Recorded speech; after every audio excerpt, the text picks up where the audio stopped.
faju waaw waaw corona bi war naa jóge suñu réew corona yow sonal nga no muy yéen yi sa kii li nga xamante ne le ministre de la santé et de l'action sociale le président de la République ministre de l'intérieur moom la ñu wax ngir askan ñu doxalee ni neex le maire ànd ci ginnaaw ñooñu tey ñëw ci marché Arafat nar a dem marché Grand aussi ngir ñu pomper marché bi ngir ñu mën a fagaru ci feebar bi ñu naan coronavirus mu doon loo xamante ni feebar bi wàll la macha allah te ñëpp xam nañ aussi nu mu demee kon nag marché Arafat ñëpp génn nañu environnement bi ñu doon jaay ci ay table ay fruits ba ci mayga yi ñëpp nee naa leen nañu tëj teew ñoom ñëpp dem nañ seen yoon ñu ànd ak le maire de la commune ak waa service d'hygiène kon nag ci liggéey boobu rek la ñuy jublu incha allah. muy yéen yi sa no ay buur yàlla nga ra corona demal yow waay kon bu ñu nangu dalal ko fi Ministère de la Santé. Ablaye Diouf Sarr yow jaarama liggéey bi rafet na waaw waaw corona demal corona waay demal fangarul yow moo gën faju waaw waaw corona bi mën naa jóge suñu réew waaw corona yow sonal nga no muy yéen yi sa no ay buur yàlla nga ra corona demal kon na nga moytu jàngoro ji te nga jël sa matuwaay ndax ku ci moytu mën na la sonal ñu def corona corona fagarul yow moo gën faju waaw waaw corona bi mën naa jóge suñu réew corona yow sonal nga no muy yéen yi sonal nga no ay waay samba nga la corona demal ouais.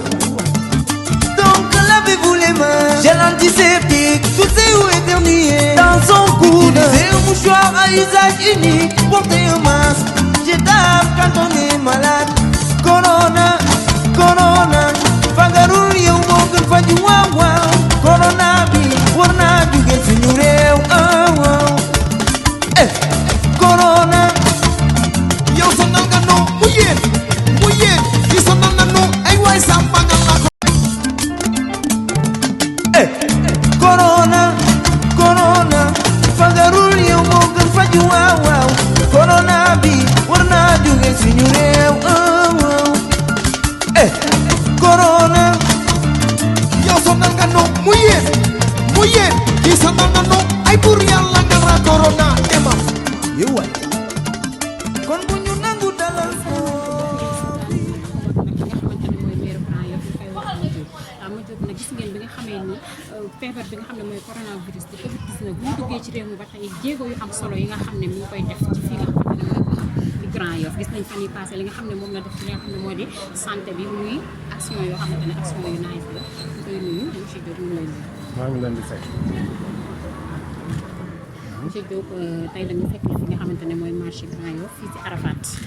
ñu fekk la fi nag ngay waajal li nga xamante ne mooy désinfecté li nga xam ne mooy marché bi ñu gis nag bi feebar bi dugg see si réew mi ba léegi li nga xamante ne yaa ngi koy def muy ay jéego yu am solo ci li nga xamante ne mooy côté santé bi di côté yëpp fi nga xamante ne mooy sa gox tey lan mooy sa si lan nga taxaw tey pour xeex ak li nga xamante ne mooy Covid 19 fii si Grand Yoff. bon ñu ngi leen di sant di leen gërëm tey ñu ngi fii une opération avec le service d'hygiène pour désinfecter tous nos marchés et le commissariat pour tey mais on va revenir un autre jour pour désinfecter aussi yeneen produits yi nga xam ne fay daje suñu calendrier bopp bi amoon jëm nañ ko waroon def mais bi ñu jotee calendrier bu service d'hygiène le ministère de la santé moo leen sant pour ñu ànd ak maire yi désinfecté marché yi ñu ne ko nañ tënku ci calendrier ministère de la santé bi moo tax tey ñu ñëw waa service d'hygiène ànd ak ñoom désinfecté suñu marché yëpp yi nga xamante ni tey ñoo fi nekk ñu ñaari marché ak benn centre commercial donc commissariat de Grand Yoff ak marché Bignona donc tey loolu la ñuy def donc après loolu aussi je pense am na yenn affaire yu si toppaat mooy fexe continuer désinfection bi bañ a arrêté mais lu jiitu loolu aussi ñun suñu priorité dafa nekkoon d'abord pour jéem a protéger suñu personnel de santé donc li ñu joxe yëpp si ay matériel gisoon ngeen ko moo xam naa ba dañu am temps pour gën si ñëwaat détaillé ko benn par benn li am solo daal ñu ñëpp dañu war a ànd xeex corona parce que loolu mooy tax ñu am jàmm respecté consignes yi nga xam état moom la joxe def li nga xamante moom la ministre de la santé joxe ku nekk jàpp ne yow yaa war a xeex corona ci corona bi. ñu gis ne nag boobu léegi ñu ngi koy xeex ñu ngi def jéego yu am solo ci réew mi gis nañu yow li nga xamante ne côté boobu nga taxawee ñu gis ne boobu léegi ñu koy xeex waaye terewul li nga xamante ne mooy cas yi ba tey mu ngi gën di yokku lan moo waral loolu. waaw gën a fagaruwaat jël ay précaution ba li nga xam ne lañu aaye ñu bàyyi daje bi toog suñu kër yi respecté consignes yi nga xam ne moom la kilifa yi jox loolu laa si gis ñu bañ ko sofantal dañ ko xeeb parce que bu ñu ko xeebee rek dem ba ëllëg ñu rëcc lu bari fekk c'est trop tard damay ñaan daal mooy dañu respecté consignes yi gars yi joxe am na couvre-feu 20 heures wala fekkeen si mbedd mi 20 heures ñëpp toog seen kër yi loolu wéyee tamit ñu téye xale yi dañu bàyyi xale yi si mbedd yi bañ a dajaloo bi daal comme moom lay bañ dañ ko arrêté duñ ko mën a wàññi balaa ñuy jëm si def confinement boo xam ne dañu téye nañu seen kër yi loolu arrangé wu kat Sénégal à 100%. ci confinement boobu laay ñëw ki nga xamante ne mooy professeur Moussa Seydi génn na moom tam wane li nga xamante ne mooy tiitam ak njaqareem ci li nga xamante ne mooy maladie ni ñuy yokkoo jamono ji ba wax na ni loolu mën na indi ba ñu dem fii ak 15 jours ñu indi li nga xamante ne mooy confinement général boobu lay wax. yàlla buñ ko yegg mais bu ñu amul discipline respecté conseils yi ñu jox bu fekkee da métti suñu bëree Sénégal yi amuñu moyen pour toog seen kër yi di dund te bañ a génn amuñu moyen boobu donc li ñuy ñaan nit ñi mooy nañ gën a respecté consignes yi fexe ba li ñuy aaye ñu bàyyi. lan moo tax nga choisir un jour comme lundi pour def li nga xamante ne mooy opération bi lan moo tax choisir au dimanche lundi du jour boo xamante ne daanaka ñëpp dañuy nekk ci seen occupation. waaw du ñun c'est le service d'hygiène moo am un calendrier bu mu envoyé à toutes les communes à tous les maires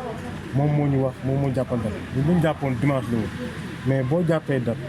état jàpp date état ngay jàpp parce que état bi ñëpp moo ñu def moo tax ñu ànd ak service d'hygiène ce jour boobu ànd ak suñu présidente commission à le marché ànd ak waa Croix-Rouge mais pour remercier jeunes yi nga xam ne yëpp ñu ngi si terrain bi depuis 4 ou 5 jours di sensibiliser muy les étudiants muy la Croix-Rouge ñu nekk ay volontaires ñëw volontairement accompagner la commune si sensibilisation bi def donc li am solo daal mooy ni leen gën a am yar am teggin ñu baal àq mais respecté consignes yi nga xam ne état bi jox ak personnel sanitaire bi. monsieur le maire marché bi mu mel ni askan bi boo xoolee chaque jour bu ñu xëyee lu ëpp ci doomu aadama yi fii la ñu ñëw di daan seen doole tey nga jël décision bu ñu xoolee ñu gis ne marché bi tëj nañ ko ginnaaw bi nga xamante ni altine nekk na bis bu xamante ni lu ci bëri fi la ñuy ñëw ci marché bi ngir daan seen doole lu tax bàyyi woo ba dimanche nga def li nu mel ak bi ngay def lii ndax waxtaan nga ca ñi nga xamante ni ñoo ngang kuréel gi ëmb waa marché bi. li jiitu loolu dañoo toog ñu ñëpp waxtaan ak ñoom xamal leen ne dañoo bëggoon marché yi di tëj 17h00 avant tey man bi nga ñëwee tey fekk na fi kenn may sant bu baax suñu délégué marché parce que bi leen ko waxee si saa si lañ ko exécuté amul sax werante amul dara marché Grand Yoff boo ñëw tey 5h mu tëj yàlla xam ne ma ñëw ma fi délégué laa woo sama bureau waxtaan ak ñoom ñu ñëw transmettre message bi commerçant yi ñu appliqué donc moo tax amul jour bi ñu ko war a def ak bu ñu ko war a def en tout cas heure bi ñu jàpp ni 18h lañ jàppoon pour def ko xamoon nañ ne avant 18h marché dina fekk marché yi tëj marché Grand Yoff yëpp bu nekk tey dina def ay bunt di ko tëj marché am na porte léegi comme nañ koy tëj obligation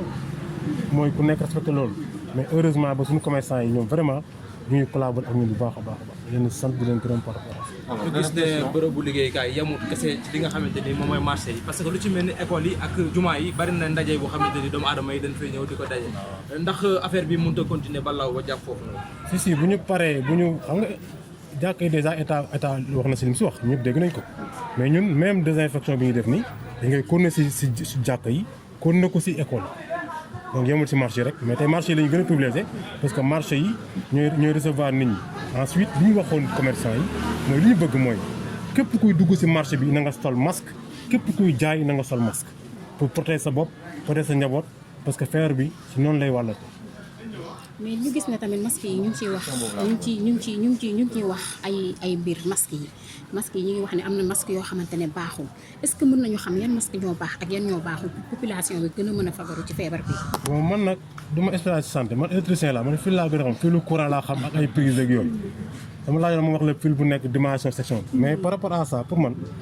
médecins yi dañ gën a communiquer ak nit ñi wax leen li nga xamante ne moom moo baax ak parce que ñu ngi gis ay tissus ay vax et tout ñu koy ñëw voilà ay masques. yooyu je pense que médecins yi dañ siy wax su fekkee ce n'est pas autorisé ñu bàyyi ko su fekkee c'est autorisé aussi nit ñi ko nekk parce que xam nga bu ñëwee da ngay sol masque chaque 3 heures de temps amuñu moyens yooyu ñun am masque yoo xam ne boo ko solee pare def si eau de javel ndox bu tàng mu microbe bi dañ nga solaat ko mais fekkee chaque 3 heures da nga bëgg teg masque day compliqué quoi voilà donc kooku dañuy wax rek gars yi ñoom ñu xalaat si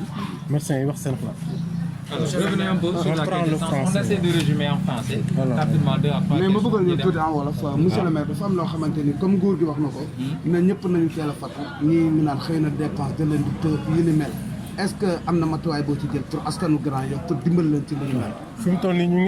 ngi envisager déjà on a commandé 35 tonnes de riz pour denc ko au cas où mais aussi ñu ngi préparer pour commander beneen 100 tonnes de riz muy 135 tonnes de riz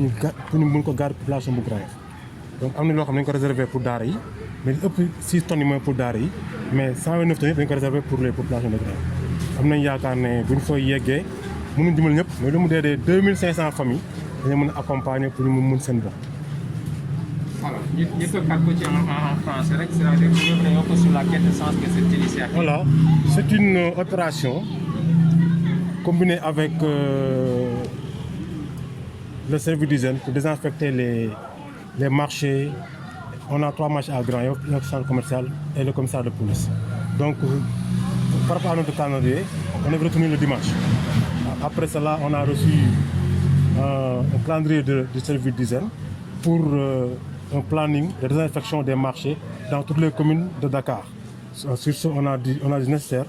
de s'accorder avec le calendrier du service d'hygiène pour ensemble, faisons l'opération ensemble. C'est la raison pour laquelle on est là aujourd'hui pour accompagner le service d'hygiène. Mais je remercie le ministre de la Santé. Il a fait d'énormes efforts pour accompagner les communes. Avant cela, il avait convoqué tous les maires de Dakar pour nous sensibiliser et discuter avec nous. Vraiment, au nom de la place de Grand Yoff, je remercie monsieur le ministre Diouf Sarr pour vraiment l'idée qu'il avait avant de convoquer les maires, ensuite l'idée qu'il a actuellement pour désinfecter les marchés et les places publiques. Alors, vous avez élaboré une étroite collaboration avec la Croix-Rouge et autres pour désinfecter les marchés et autres. Maintenant, est-ce que vous aurez justement un autre part, c'est-à-dire aller au niveau des mosquées ainsi que... Si. Ça, c'est un premier pas. C'est d'abord les marchés. Parce que nous savons tous qu'au niveau des marchés, il y a pas mal de gens qui se rencontrent là-bas. On a démarré par les marchés. Mais on va suivre l'opération en allant vers les mosquées et les écoles. Mais j'ai profité de cette occasion pour vraiment remercier l'ensemble des jeunes qui ont pris l'initiative volontairement de venir accompagner la commune de Grand Yoff, notamment les étudiants de Grand Yoff et la Croix-Rouge et les autres volontaires. Mais c'est ce que je voulais dire par rapport à cette opération. C'est une opération très intéressante parce que cette opération va nous permettre au moins de désinfecter nos lieux de rencontre. Et c'est important pour nous. Mais sur ce, je l'avais dit, on avait un calendrier, nous, en tant que commune. Mais après, quand on a reçu le calendrier de l'État, on est obligé de se conformer avec ce calendrier. C'est la raison pour laquelle on est là avec le service d'hygiène pour vraiment désinfecter les marchés. Mais avant ça, on avait rencontré les délégués de marché pour ensemble trouver une solution, comment faire pour fermer les marchés. Et on s'était tombé d'accord pour la fermeture à 17h. C'est la raison pour laquelle on est là à 18h. Vous avez vu que le marché est fermé déjà. Donc c'est parce que pour dire que les commerçants ont bien suivi le mot d'ordre. Sur ce, je les remercie sincèrement et leur dire que c'est avec cette collaboration que nous pouvons vraiment vaincre ce virus-là. Est-ce que vous pensez au préalable à un confinement, comme l'a si bien dit Madio? Oui, mais je pense qu'il nous faut déjà respecter les consignes données par les autorités étatiques comme sanitaires. Sinon, nous irons droit au but pour le confinement. Et cela peut-être demain grave pour les Sénégalais. Les Sénégalais n'ont pas les moyens. Les Sénégalais vivent de jour en jour. Et je pense qu'on a l'obligation et le devoir de respecter les consignes données par nos autorités. Ok, assalamu alaikum.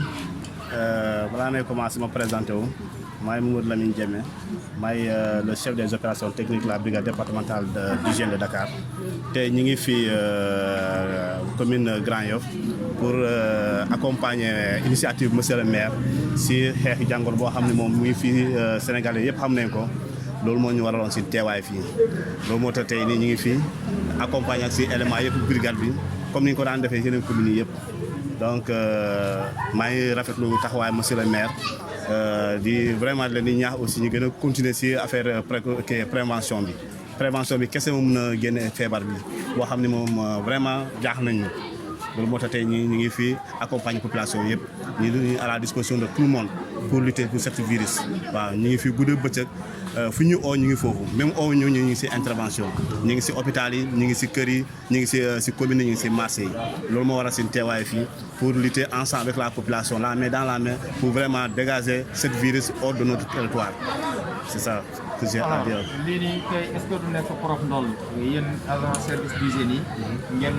yóbbu wàllu ci état mu yokkal leen seen éléments yi parce que gis nañ ne def bi tuuti dañuy wax ne te service d'hygiène seen agent yi dafa xaw a am benn gàpp. waaw éléments yi moom boo leen waxee affaire problème éléments yi boo xoolee service yëpp ñoom dañuy jànkoonte kii problème boobu parce que chaque année day am ñuy décroché loolu moo tax alhamdulilah ak si moyens yi ñu état bi ñu renforcer état bi jox nañu alhamdulilah des moyens et des produits suffisants ñu ngi di góorgóor si produits yooyu parce que même élément amul mais boo leen amee jom seen liggéey ngeen gëm si li ngeen def du feeñ ay affaire éléments yooyu nii loolu moo tax moom affaire élément moom alhamdulilah éléments yi sont engagés depuis le début waaw. est-ce que depuis feebar bi am ba léegi ñu nekk si réew mi est-ce que yéen a ngi am ay kii yu bëri yi nga xamante ne communes yu bëri est-ce que dugg ngeen si communes yu bëri wala dafa am yenn communes yu ngeen def ak yenn yu ngeen bàyyi. non actuellement communes yëpp ñoo adhéré parce que ñu bu ñu commencé xeex bi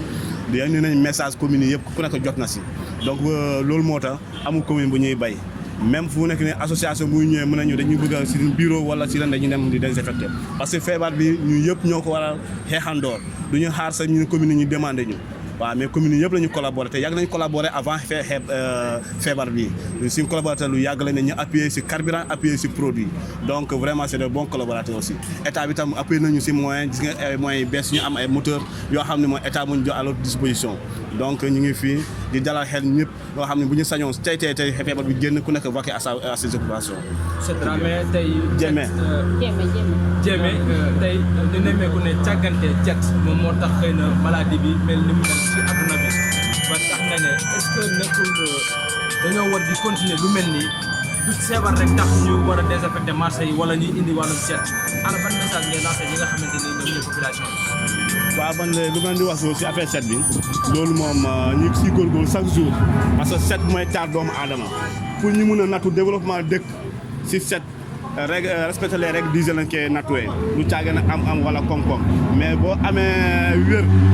si la sa dëkk mun a économiser dara pour mun a développer sa dëkk donc ma ne leen encore feebar boo xam ne moom si borom moo ñu koo andi loolu moo tax ñun ñuy ñaan vraiment ak si moyen de bord ñun def ñu boole si doole ñu xeex ko mu génn mais xeex bi